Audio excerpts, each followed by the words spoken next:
नमस्कार शेतकरी बंधूंनो, आज शनिवार 27 डिसेंबर 2025 तूर उत्पादक शेतकऱ्यांसाठी पुन्हा एकदा नवीन आणि आनंदाची बातमी आलेली आहे मित्रांनो। काल दुपारनंतर तुरीच्या दरात प्रति क्विंटल मागे पुन्हा एकदा 150 ते 200 रुपयाची वाढ पाहायला मिळाली आहे मित्रांनो। आता 7000च्या वर काही बाजार समितीमध्ये तुरीला भाव मिळत आहे मित्रांनो। तर पहा, वेळ न लावता आपल्या चॅनलच्या माध्यमातून पण अजूनही चॅनलला सबस्क्राइब केलं नसेल तर चॅनलला सबस्क्राइब करा, जेणेकरून असेच व्हिडिओ पाहायला मिळतील। तर मित्रांनो, पहिली बाजार समिती आहे तुळजापूर। लाल तुरीला आवक आलेली आहे 110 क्विंटलची। कमीत कमी दर मिळाला आहे 6500 रुपये, सर्वसाधारण दर 7100 रुपये, तर जास्तीत जास्त दर मिळाला आहे 7200 रुपये। पुढील बाजार समिती आहे तुळजापूर। पांढऱ्या तुरीला आवक आलेली आहे 119 क्विंटलची।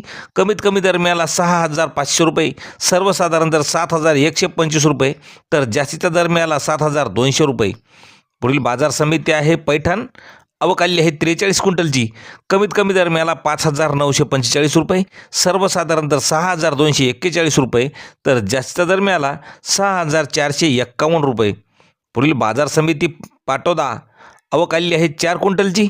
कमीत कमी दर मिळाला आहे 6000 रुपये, सर्वसाधारण दर 6250 रुपये, तर जास्तीचा दर मिळाला आहे 6500 रुपये। पुढील बाजार समिती हिंगोली। गजर तुरीला आवक आलेली आहे 20 क्विंटलची।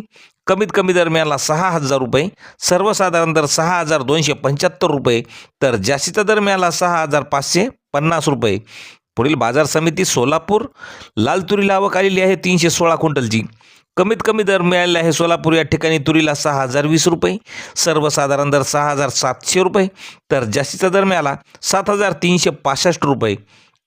पुढील बाजार समिती लातूर। लाल तुरीला आवक आलेली आहे 888 क्विंटलची। कमीत कमी लातूरला तुरीला दर मिळाला आहे 6400 रुपये, सर्वसाधारण दर मिळाला 7100 रुपये, तर जास्तीत जास्त दर मिळाला 7400 रुपये।